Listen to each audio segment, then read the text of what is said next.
Je vous recommande la boutique La Londoloise, c'est Judith Londolé. Si vous voulez être classe, chic, être habillé, être admiré. Parole de Mopao Mokonzi.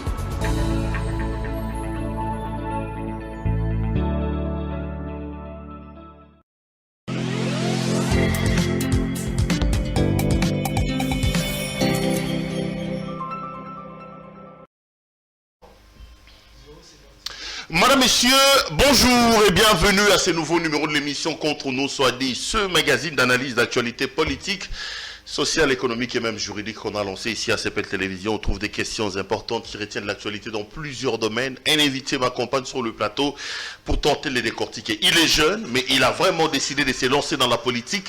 Non seulement dans la politique, il crée même son propre parti politique et il dit quoi au président Félix-Antoine Tshisekedi, le soutenir.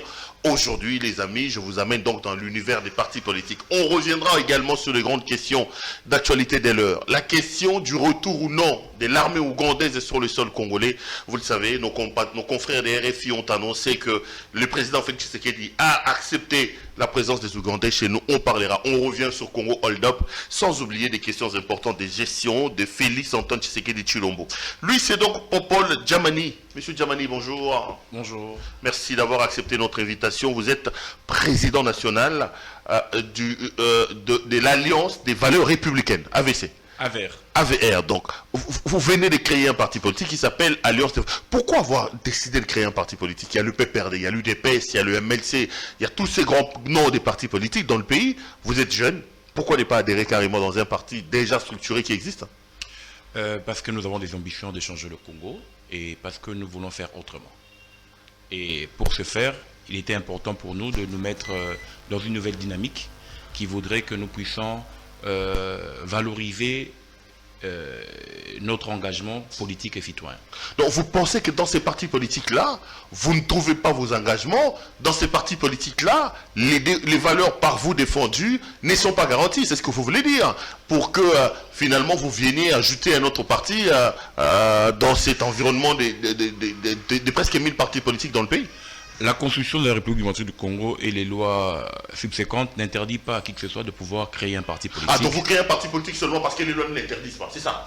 D'abord pour ça et parce que nous avons une obligation politique de pouvoir changer les choses au Congo.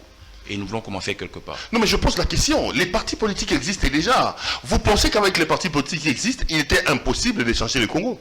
J'ai été au Parti travailliste, j'ai été à Congo Pax. Ben, les Parti travail, ça c'est avec Steve Mika. Avec Steve Mika. C'est qui le patron? C'était Thérèse Landou. Ok. Oui. Oh, Madame Thérèse Landou, je vois. Donc en 2016, j'étais porte-parole de ce parti-là.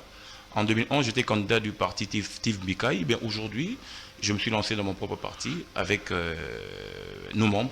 Et nous défendons certaines valeurs. Un autre parti mallette, comme on dit, quoi, qui n'existe que de nom, qui y en a qu'avec vous, avec votre frère, avec votre femme, avec votre maman. C'est ça le problème. Ça fait combien de temps que ça existe, le parti? C'est depuis 2018 que nous avons mis en moule le parti politique. 2 ans pratiquement. Vous visez quoi? C'est quoi les objectifs? C'est quoi l'idéologie de votre parti? C'est vrai que vous voulez faire les choses autrement, mais vous, quelles sont les ambitions que vous, et l'idéal que vous portez comme parti politique? D'abord, le parti politique Alliance des valeurs républicaines tire sa substance sur 4 piliers. Nous avons la refondation, l'authenticité, l'intégration et le développement. Pourquoi la refondation? Parce que nous pensons qu'il est important que nous devons refonder les systèmes politiques congolais. 60 ans après, rien ne marche. 60 ans après, nous sommes dans le statu quo. 60 ans après, nous avons reculé plus qu'hier. Et donc, il était important que l'AVR puisse changer les choses une fois au pouvoir. Donc, et mettre en place... vous parlez des 4 piliers, oui. Là c'est le premier. Oui, le deuxième pilier c'est l'authenticité. Pourquoi? Parce que nous constatons que la constitution que nous avons depuis 2005 a été créée ou fondée par une classe de belligérantes. Et donc il était important que nous puissions traduire nos propres valeurs, nos propres traditions congolaises au niveau de nos textes fondateurs. Vous remarquerez que sous d'autres cieux, on parle de la culture ancestrale. Ici, Simo Kimbangu a dit des choses sur le Congo. Kumpavit a dit des choses sur le Congo. Mais nous, nouvelle génération, nous n'arrivons pas à le lire quelque part. Et donc nous pensons qu'il était important que nous puissions revaloriser l'authenticité africaine et aussi congolaise, mais aussi parler de l'intégration. l'intégration, pourquoi? Parce qu'il faille protéger la minorité. L'intégration, pourquoi? Parce qu'avec la nouvelle constitution que nous avons sur les territoires décentralisés et la gestion des provinces, nous aurons des problèmes d'ici 5 à 10 ans sur la gestion de nos tribus respectives. Donc il faut envisager déjà comment lutter contre ça. Vous êtes de quel bord? FCC, opposition? Votre cœur bat pour qui? Pour le président Tshisekedi? Pour nous soutenons les actions du chef de l'État. Ah, donc vous êtes un parti pro-président? Nous soutenons les actions du chef de l'État. Vous pensez qu'en 2 ans, 3 ans, depuis qu'il est là, Félix Antoine Tshisekedi, il y a quand même des actions qui méritent qu'on les soutienne? Il a commencé. Lesquelles, par exemple, ces actions-là? La gratuité de l'enseignement.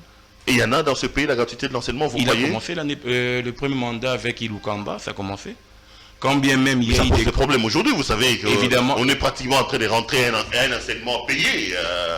Ça fait quoi? Ça fait dans certaines écoles plus d'un mois que les enfants n'étudient pas. Il a commencé et nous pensons qu'avec la volonté qu'il anime et son gouvernement, les choses iront demain mieux qu'aujourd'hui. Donc en 3 ans de mandat, si vous demandez de citer les actions pour lesquelles vous soutenez Tshisekedi, c'est la gratuité de l'enseignement. Il a mis l'état de siège. Qui ne produit pas encore les effets jusqu'aujourd'hui. Hein? Attendez que le mandat termine. Hein? On sait également que notre social s'est dégradé quand même d'une certaine manière. Hein? Il a signé. Les kabylistes disent là où, par rapport à là où Kabila nous a laissé sur le plan social, on a reculé. Hein? Le problème, ce n'est pas qu'on ait reculé ou pas. Le problème, c'est de commencer quelque part. Le président honoraire Joseph Kabila a laissé un régime des prédateurs. Aujourd'hui, le président Tshisekedi arrive, il met fin à ce régime des prédateurs. Et donc, il commence quelque part. Une fois que sa vision aura pris corps, parce qu'il faut rappeler ici qu'il n'a pas une majorité à lui. Il a trouvé une majorité dans les forces de choses. Et donc, une fois qu'il aura cette majorité, et nous pensons qu'il amène la majorité parlementaire aujourd'hui à travailler pour le bien-être du peuple congolais, et vous trouverez vous-même 2022, qui est année de grâce, d'abondance pour le peuple congolais, vous verrez comment ces choses vont arriver. Wow, ça c'est dans la proclamation et dans la prophétie, hein, pas dans la politique réelle apparemment. Hein. Vous aimez beaucoup les prophéties, vous... Avers. Si c'est comme ça que vous faites la politique. Alors, l'actualité c'est quand même, je ne sais pas s'il faut confirmer, s'il faut dire que c'est la rumeur, cette affaire du retour de l'armée ougandaise sur le sol congolais. Vous le savez, RFI a confirmé que le président de la République a décidé d'ouvrir les portes de l'Est et de notre pays pour que l'armée ougandaise vienne traquer les ADF. Qu'est-ce que vous en pensez? J'ai vu les Congolais beaucoup être choqués dans leur amour propre en disant c'est quand même de l'opprobre que le président jette sur la République. Qu'est-ce que vous en pensez, vous? Est-ce normal que M. Tshisekedi, membre de l'UDPS, qui a eu des problèmes avec Kabila quand Kabila a décidé de laisser le Rwandais entrer chez nous et les Ougandais, arrive au pouvoir et refasse la même chose que Kabila? Vous devez savoir une chose, qu'il est chef de l'État et que le gouvernement, au jour d'aujourd'hui, encore moins le porte-parole du gouvernement, n'a précisé sur cette question. Et donc, si cette question est abordée par une presse étrangère, nous attendrons que la communauté nationale puisse nous en faire part. Mais revenons quand même dans le vif du sujet. Dans les approches, Joseph Kabila en son temps avait épinglé 3 problèmes pour résoudre le problème de la crise à l'Est. Diplomatique, militaire et politique. Et nous pensons que le président Félix Tshisekedi, qui est aussi dans cette voie-là, est en train de prendre le problème bras le corps pour résoudre tant bien que mal la crise d'insécurité qui vit en République démocratique du Congo et particulièrement à l'Est. Prenons un peu les pas, allons un peu plus loin. Est-ce que vous trouverez normal qu'aujourd'hui que l'Ouganda revienne chez nous pour traquer les ADF avec notre armée? Vous personnellement? Si ça rentre dans un cadre de coopération bilatérale, il n'y a pas de souci. Parce qu'il faut rappeler ici que l'armée congolaise est en train de monter en puissance. Et cette armée a aussi besoin, il faut rappeler ici qu'en 2006, il y a eu brassage, il y a eu mixage. Et donc, nous avons été inféodés à tous les niveaux. Et en plus de cela, je crois qu'ici, il faut qu'une force conjointe arrive à traquer les forces rebelles, extrémistes, pourquoi pas? Donc ça ne vous embêterait pas que les Ougandais ou les Rwandais rentrent sous notre sol? Nous disons que si ça entre dans la politique du chef de l'État, nous allons l'accompagner dans ce sens-là. Ah, ça veut dire quoi? Ça veut dire que l'affaire soutient Félix Antoine Tshisekedi aveuglément, quoi. Nous n'avons pas se réveiller un matin, puisque c'est sa politique, vous n'avez rien à dire, si vous êtes des bénis oui, vous suivez tout ce que Félix Tshisekedi dit et tout ce que C'est après 5 ans que nous allons poser la question. Après 5 ans, nous reviendrons vers le peuple congolais. Ah mais attendez, il y a des bilans à mi-mandat, il y a des bilans 100 jours. Hein. Vous ne pouvez pas nous empêcher de faire un bilan de 3 ans de M. Tshisekedi depuis qu'il est arrivé au pouvoir. Nous sommes en République démocratique du Congo, chacun est libre de penser, et nous attendons 5 ans pour vouloir défendre le bilan du président. Et dans 5 ans, vous, votre candidat, vous l'avez déjà choisi, ça sera M. Tshisekedi. Le candidat indépendant. C'est-à-dire? Il va postuler en tant qu'indépendant. Le président Tshisekedi? Oui, il sera indépendant. Et vous avez dit qu'il postulera comme indépendant? J'ai dit qu'il va postuler en tant qu'indépendant. Et s'il vient dans la casquette de l'UDPS, vous ne le soutenez pas? Il viendra en tant qu'indépendant parce que nous pensons que la nouvelle classe politique qui fait en marche voudrait qu'il soit candidat indépendant. Justement, par amour à M. Tshisekedi, vous dites que vous organisez une marche le 6 décembre prochain. Pourquoi décider d'organiser une marche? Ça vise quoi, cette marche-là? Le président Félix Tshisekedi a lancé au cours d'un conseil de ministres qu'il voulait organiser un forum sur la cohésion et l'unité nationale. Il a annoncé beaucoup de choses, hein, le président de la République. Et nous, en tant que parti politique... Il a aussi dit que le Congo sera l'Allemagne d'Afrique. On a continué à attendre. Il est en train de mettre les bases. Ah, ok. Et donc, nous, en tant que parti politique, nous avons pris cette expression, ces vœux-là, pieux du chef de l'État, pour pouvoir matérialiser ça. C'est ainsi que, ensemble avec certaines forces politiques et sociales, nous nous sommes dit de lancer le 6 décembre une marche pour soutenir la cohésion et l'unité nationale. Donc le 6 décembre, vous serez dans la rue pour soutenir la cohésion et l'unité nationale. Vous pensez que la cohésion et l'unité du Congo sont en danger à l'heure où nous parlons? Évidemment. Qui les met en danger et qui doit sauver cette cohésion-là? Le peuple congolais lui-même le met en danger et le président Félix Tshisekedi veut rassembler le peuple congolais pour définir une nouvelle ligne de démarcation pour la gestion du pays. Les Congolais mettent en danger leur unité et leur cohésion. La caméra est là, vous regardez. Évidemment. Quoi fait ça? Oh, nous, peuple, on a fait quoi? Nous disons, je parle du Congolais. Je ne parle pas de la majorité, je parle du Congolais. Vous vous souviendrez qu'à l'Assemblée nationale, le président a demandé aux députés de quitter de soutenir. Ici, il y a un opposant, un député qui a été arrêté. À Limité, on a arrêté une dame qui travaille au service communal, qui est en train de fabriquer des cartes d'électeurs pour aller donner à l'Est. Et donc, le Congolais lui-même doit comprendre c'est quoi la cohésion, c'est quoi l'unité. Parce que, une fois que ces choses sont définies, je crois que le Congo va changer les caps. Donc le 6, vous serez dans la rue. Vous partez d'où à où? Nous allons commencer au niveau de l'échangeur pour chuter au croisement Sayo et le boulevard Triomphal. Limité déjà? Oui, échangeur. Quand on a limité, donc Boleki limité, on a Boye, Triomphal. Oui, évidemment. Ou ceux qui n'ont Sayo. Là, qu'est-ce qui va se faire? Il y aura un meeting, il y aura... Un petit meeting et puis nous pouvons déposer un mémo au niveau du Parlement pour donner quand même un G sur ce que nous comprenons sur la cohésion et l'unité nationale. Ok. Est-ce que les autorisations ont été données? Vous avez écrit au gouverneur? Nous avons saisi depuis le 11 novembre. Ah, le gouverneur de la ville de Kinshasa? Le gouverneur de la ville. Et il a pris acte? Parce qu'il y a comment prendre acte et tout ça? Il a été saisi à l'accusé des réceptions, nous attendons. Il n'a jamais répondu, il ne vous a jamais appelé pour... Pas encore. Bon, l'administration est en train de faire son chemin. Non, peut-être qu'il pense que vous êtes un petit parti politique et qu'il n'y a pas... voilà. David était petit, il a tué Goliath. Peut-être qu'il pense que... Voilà. David était petit, il a tué Goliath. Il ne faut pas trop réserver... Une suite favorable. Une attention particulière. Il ne faut pas être attentionné à des partis mallettes qui cherchent à sortir leur tête de l'eau, à faire quelques 2-3 manifestations. Donc on ne vous a pas appelé pour définir les itinéraires, on ne vous a pas dit que je n'ai pas pris acte. Il n'a même pas accusé réception, voyez-vous? Si, il a accusé réception. L'accusé de réception, c'est quand? Non, mais c'est la lettre que le Non, l'accusé de réception, c'est quand? Lorsque vous écrivez à l'autorité, on met un cachet, on met une date, on met un indicateur. C'est ça l'accusé de réception. Lorsqu'il vous écrit, il dit, il prend acte. C'est ça. Donc il n'a pas encore écrit? Il n'a pas encore rédigé. Je crois que c'est en route. Ok, espérons qu'on ne va pas vous gazer, hein, parce que bon, finalement... Non, l'article 26 de la Constitution est clair en cette matière-là. C'est-à-dire? Que les manifestations publiques sont autorisées. Nous informons l'autorité compétente. Mais en termes de mobilisation, est-ce que ce n'est pas la politique du crapaud qui se voit un peu plus grand que l'éléphant, hein? Un petit parti politique comme le vôtre, qui n'est pas connu, qui n'a pas pignon sur rue, veut descendre dans la rue. Ça se passe comment? Qu'est-ce qui se passe exactement? Nous avons saisi certains partis politiques pour nous accompagner sur cette démarche. Nous avons saisi le MCU, nous avons saisi l'AVC, nous avons saisi l'UDPS, nous avons saisi les MLC. Et nous pensons que ces partis-là, qui eux, du reste sont à l'union sacrée, ils devront soutenir le chef de l'État. Ah, ils vous ont déjà répondu positivement. Donc. Nous avons quelques partis qui ont accepté d'être avec nous. Donc ils vous accompagneront dans la manifestation. Mais vous prêchez aussi pour la révision de la Constitution. Cette affaire des révisions constitutionnelles pose problème. Mais vous dites, ne nous cachons pas, il y a quelques failles, il y a quelques problèmes dans notre constitution que nous devons absolument corriger. Vous reprochez quoi à la constitution qui est en application à l'heure où nous parlons? L'article 70, alinéa 2, veut que le chef de l'État reste en fonction jusqu'à l'installation effective avec son successeur. Cet article, cette disposition constitutionnelle est comprise avec la disposition de l'article 74, qui donne 10 jours au nouveau président d'entrer en fonction. Mais il s'avère que les politiciens congolais, dans les dépassements de leur amour propre pour le Congo, jouent avec la Constitution, chacun dans la limite de ses moyens. Et donc, vous avez eu l'exemple en 2016, lorsque il nous a été décrié ici qu'il n'y a pas de moyens pour organiser les élections. Et on a pris une disposition, l'article 70 alinéa 2, pour dire que le chef de l'État restait en fonction jusqu'à l'installation. Et la Cour constitutionnelle est venue aussi accepter cette disposition sans nous dire le délai pour lequel il devrait rester en fonction.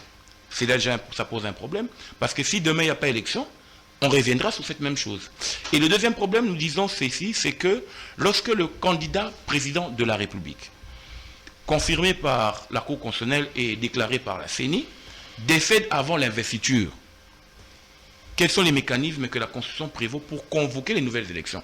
Alors que la Constitution actuelle ne donne que 2 mécanismes. L'article 73, 3 mois avant la fin du mandat, et 76, lorsque c'est le président du Sénat qui joue l'intérim. Et donc, toutes ces questions constitutionnelles a amené l'AVER en tant que parti politique. Donc, vous pensez qu'il y a un vide juridique là-dessus sur la question de la mort d'un président élu? D'un candidat. D'un candidat okay. Élu, déclaré vainqueur, qui décède, il y a un vide juridique. Parce qu'il est décédé, on organise comment les élections? C'est lui qui en fonction vous dit que j'ai déjà organisé les élections. Et donc, toutes ces questions-là devraient tirer une nouvelle source, raison pour laquelle AVER, Alliance des valeurs républicaines, a réfléchi avec certains juristes de son parti et a présenté un avant-projet de loi portant révision de certains articles de la Constitution. Sur l'article 70, parce que c'est l'article qui pose quand même problème, vous demandez quoi? Et dans votre révision, vous voulez quoi? Qu'on élague l'article ou qu'on le précise? Ça veut dire que nous, au niveau de notre avant-projet de proposition de loi, nous avons été clairs que cette disposition ne peut se marier que lorsqu'il y a une crise, lorsque les élections ne sont pas organisées dans les délais de la loi. Lorsque les élections sont organisées dans les délais de la loi, c'est 10 jours. Lorsqu'elles ne sont pas organisées, il faut qu'il y ait des mécanismes qui accompagnent en vue de légiférer les délais pour lesquels le président d'exercice doit rester en fonction. Et s'il fait 5 ans, il ne peut pas faire 5 ans, puisqu'il prend tout un mandat. Et donc, il faut revoir ces dispositions-là pour limiter les délais pour lesquels il devrait rester en fonction. Et dans notre projet, nous avons déjà donné le cas. Et l'idée pour vous, c'est qu'il reste combien de temps? 1 mois, 2 mois, 1 année? Il peut faire 6 mois, il peut faire 1 année, mais ça sera non renouvelable. Et dépasser ces 6 mois-là, qu'est-ce que vous prévoyez, qu'est-ce qui va se passer? Si le chef de l'État en fonction n'organise pas les élections dans les délais après avoir obtenu une prorogation, évidemment la Cour constitutionnelle s'est saisie d'office pour placer le président du Sénat.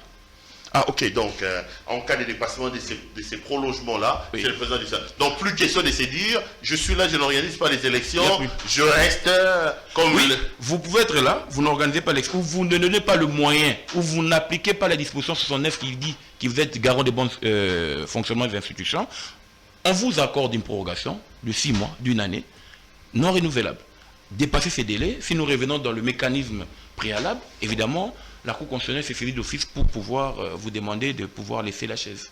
Et à ce moment-là, c'est le président du Sénat qui demande au président de la République et qui doit pouvoir organiser les élections dans les 3 mois qui... Voilà, dans les délais qui lui seront impartis.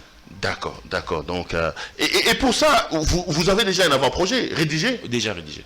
Et un député qui va porter l'affaire? Nous avons d'abord commencé avec des consultations. Nous étions au PPRD. Nous avons démontré la nécessité de réviser la Constitution. Nous avons été au MLC. Nous sommes allés à l'AVC. Nous sommes allés au MCU et nous sommes allés à l'UDPS. Et donc, nous avons présenté à ces partis politiques-là cette nécessité de pouvoir réviser la Constitution et puis d'aborder les réponses que nous avons apportées. Et nous pensons qu'après la marche du 6, nous allons saisir l'autorité compétente. Ici, je vois le chef de l'État, le Premier ministre, les chefs du Parlement, en fait, les 2 chambres, pour déposer notre avant-projet de loi. L'actualité dans le pays, M. Djamani, c'est aussi cette affaire des Congo-Aldap, où on dit que Kabila aurait détourné 138 millions de dollars américains. Il y a beaucoup de choses qui se racontent autour. Est-ce que vous croyez à cette enquête-là? Vous pensez que Kabila est vraiment le voleur qu'on est en train de présenter là? Bon, je ne vais pas entrer dans le fond de cette question parce que je pense que nous avons des institutions habilitées ici à faire des enquêtes et vous n'êtes pas le moindre dans votre métier. Et donc, si ça sort de vous, je croirai. Mais si c'est une presse internationale, Je ne donnerai pas fille de ça. Ah, vous ne croyez pas à nos confrères de la presse internationale? Donc Kabila, c'est pas un voleur, quoi. Il a fait 18 ans. Vous avez attendu qu'il parte pour le décrire? Donc pas question de faire fi à ce que les Blancs racontent. Mais après Fachi, après le président Félix, on dira que lui aussi il a volé. Une fois moi, président de la République, on dira aussi que j'ai volé.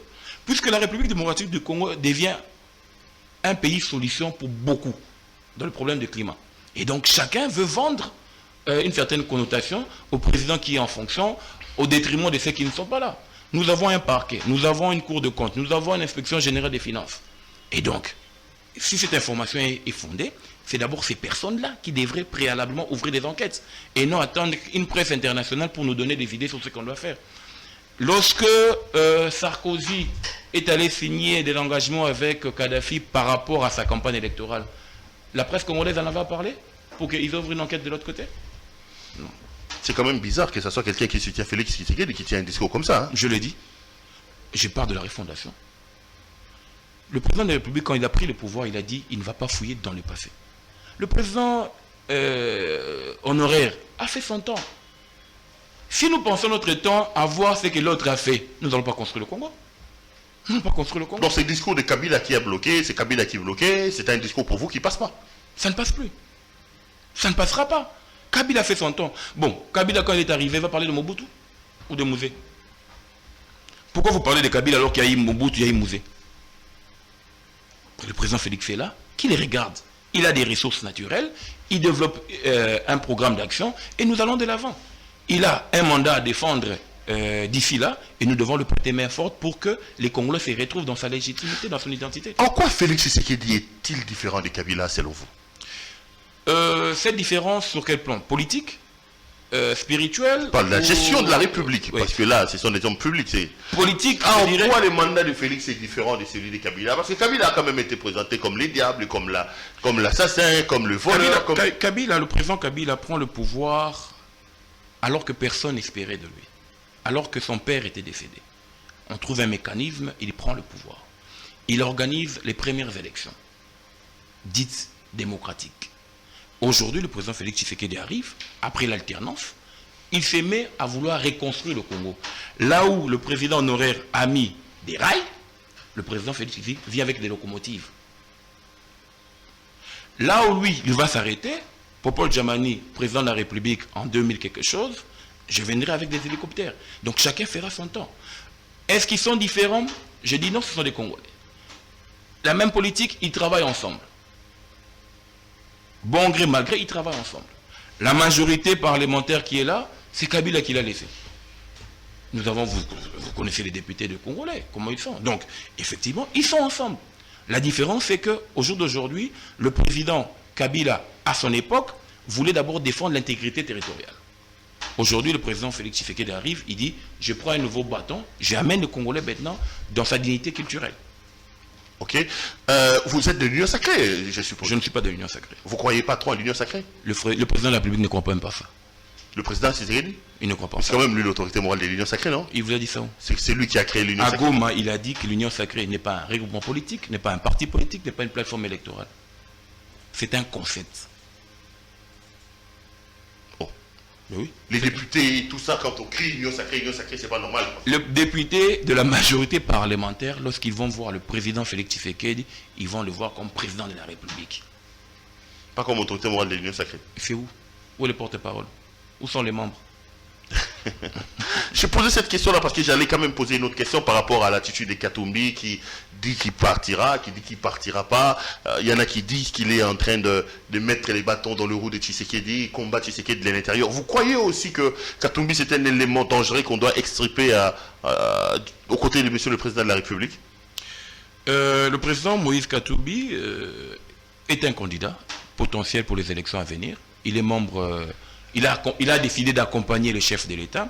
Et donc nous pensons que... Est-ce que c'est une épine? Je ne pense pas. Est-ce qu'il a un problème particulier avec le président de la République? Je ne pense pas. Le président Tshisekedi a un plan à défendre. Et nous attendons, lorsqu'il va défendre ses plans, nous allons lui donner encore un second mandat. Donc il n'y a pas d'inimitié entre les deux selon vous? Non, il n'y en a pas. Ce sont les oiseaux de mauvais augure qui apportent des mauvais parfums. On va peut-être terminer aussi avec l'Église catholique. Vous savez que les prêtres était chez le président de la République Ils ont même décidé de suspendre leur participation à comment ça s'appelle, aux confessions religieuses. Est-ce un danger pour la République? Est-ce que vous trouvez ça normal ou vous vous êtes dit les catholiques en font un peu trop quand même? En 2006, l'UDPS, le premier parti de la démocratie, n'a pas pris part aux élections. Le Congo a avancé. Et donc si l'Église catholique décide de ne pas prendre l'angle avec la phase politique qui est en marche, le Congo avancera. Non, mais ça ne vous dérange pas qu'ils suspendent quand même leur participation aux confessions religieuses? Ils ne sont pas seuls, hein. L'Église du Christ au Congo a fait pareil. Hein. Donc, et les catholiques et les séparent, il ne nous reste que les Binzambi et... Je dis ceci, ce sont des forces sociales qui ont une implantation assez reconnue. S'ils décident de quitter une confession religieuse parce qu'il y a divergence des vues, libre à eux. Non, mais quitte peut-être aussi parce que vous, les hommes politiques, notamment l'Union sacrée, le président de la République, on l'accuse d'avoir tiré les ficelles dans la désignation que les catholiques qualifient d'illégale de M. Denis Kadima. Hein. Même si, vous savez, le président de la centrale électorale devra un jour rendre compte à quelqu'un. Et donc, il verra le chef de l'État, ils vont côtoyer, ils vont parler parce que c'est lui les garants des institutions. Et donc, je ne vois pas pourquoi ici nous devons toujours vouloir tirer des ficelles qu'il est proche du président de la République, parce qu'il est Moulouba, je ne pense pas. Donc, pour vous, Kadima, ce n'est pas les diables qu'on présente. Donc, on peut lui faire confiance, on peut les laisser organiser les élections, il n'y a pas de problème. Il n'y a pas de problème. Ok. Allez, on va peut-être terminer cette émission avec les budgets de l'État. À peu près 10 milliards de dollars américains. Beaucoup disent que c'est un budget de la honte, c'est un budget de ceci. Vous pensez que le Grand Congo, avec tout ce qu'on a comme moyen, nous méritons d'avoir ces budgets de 10 milliards de dollars américains, vous qui soutenez le président Tshisekedi? Il y a 4 ans, le budget c'était à 3 milliards. Aujourd'hui, nous sommes à 10 milliards, nous avons commencé quelque part. Et c'est appelé à augmenter en raison des secteurs d'activité qu'on doit couvrir. Et donc, il faut commencer quelque part. Non, mais on commence quelque part. Vous vous donnez un budget de 10 milliards. Le président de la République qui parle de la réduction du train de vie des institutions voit sa propre détention flamber. Les députés voient leurs émoluments flamber. Rien que le fonctionnement des institutions nous prend à peu près 40% de ces budgets. C'est contradictoire entre les discours qu'on entend de M. Tshisekedi, président de la République, et ce qui est fait sur le terrain. Hein. C'est le gouvernement qui gère au quotidien la gestion de la République, et nous pensons que le président de la République a déjà donné une voix.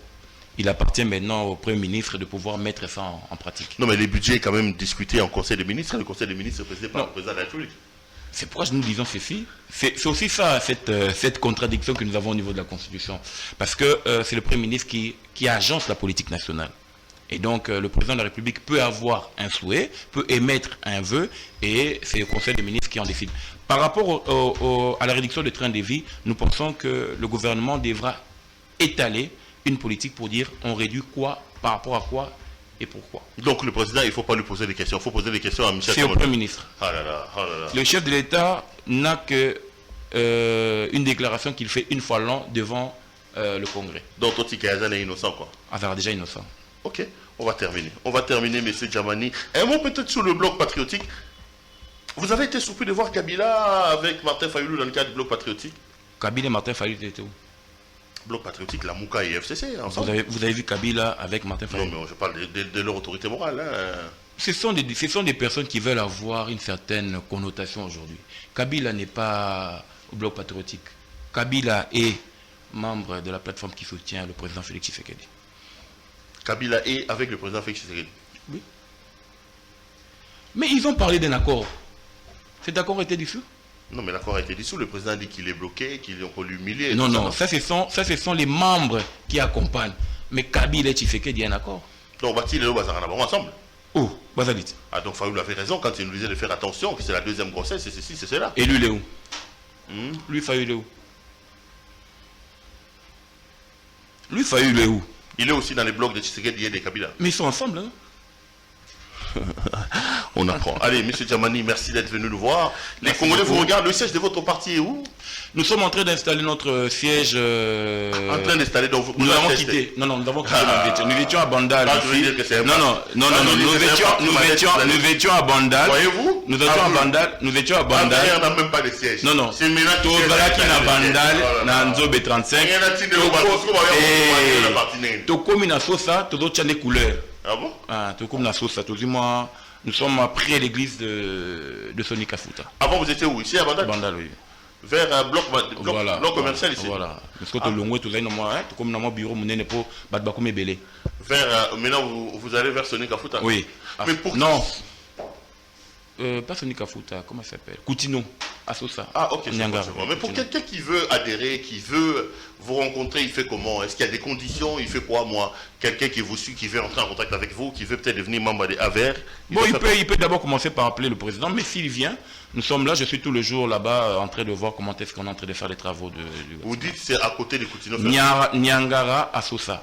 Vous dépassez l'église de Koutino. Ah, vers Ngiringiri là-bas? Oui, vers Ngiringiri. Ok. C'est vers la base. Ah, ok. Banda Ngiringiri, bon, c'est des communes voisines quand même. Les secrétaires généraux, les membres du parti sont là? Ils sont là. Ah, vous avez aussi un secrétaire général? Oui, Joe Maele. Nous avons une représentation en France, en Belgique aussi. Ok. Nous sommes à Chikapa, nous sommes à Kisangani, au Congo central. Déjà? Ben oui. Ok. Vous serez candidat président de la République en 2023? Non, je serai candidat député national en 2025. 2025? Oui. Il n'y aura pas d'élection en 2023? Nous ne pensons pas.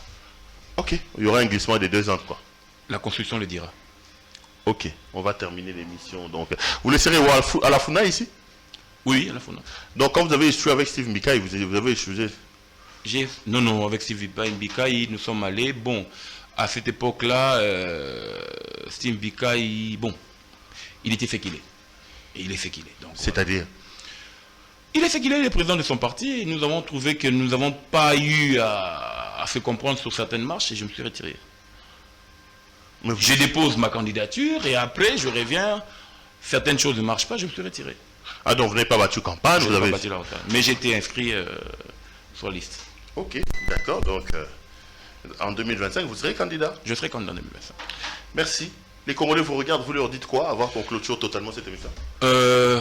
Aux Congolais, j'ai dit, je les invite à venir soutenir notre marche du 6 parce que la cohésion nous concerne tous, l'unité nous concerne tous et nous pensons que si le Congo doit aller de l'avant, nous devons être ensemble. Les divergences, certes, mais dans certains respects des normes. Voilà. Donc le 6, tout Congolais doit être le matin à la place... Ce qui est pris des volontés du changement. Ok. À partir des changeurs. Ok, d'accord. Nous laissons les enfants aller à l'école, nous laissons les travailleurs qui vont aller au travail, moi aussi je travaille, donc voilà, mais je serai là. Ok. Le 6 c'est quoi? C'est un samedi, c'est un dimanche? C'est un lundi. Ah, vous faites une marche un lundi? Oui. Ah, c'est quand même exceptionnel. Pourquoi pas le week-end? Le lundi c'est quand même un jour ouvrable, les gens sont au travail. C'est pour que quand tu envoies tes reporters, ils vont venir te dire ce qui s'est passé réellement. Ok, allez. Bonne chance, mes reporters seront avec vous sur le terrain. Merci beaucoup. Voilà, messieurs, l'émission est terminée. Je rappelle que notre invité ce matin, c'était monsieur Popol Djamani, qui est président des AVER, Alliance pour des valeurs républicaines. Alliance de valeurs républicaines. Alliance des valeurs républicaines, parti politique qui existe depuis 2 ans ici en RDC. Allez, merci à l'équipe technique qui m'a permis d'entrer en contact avec vous. Retrouvons-nous demain pour un autre numéro de cette émission. Bonsoir chez vous.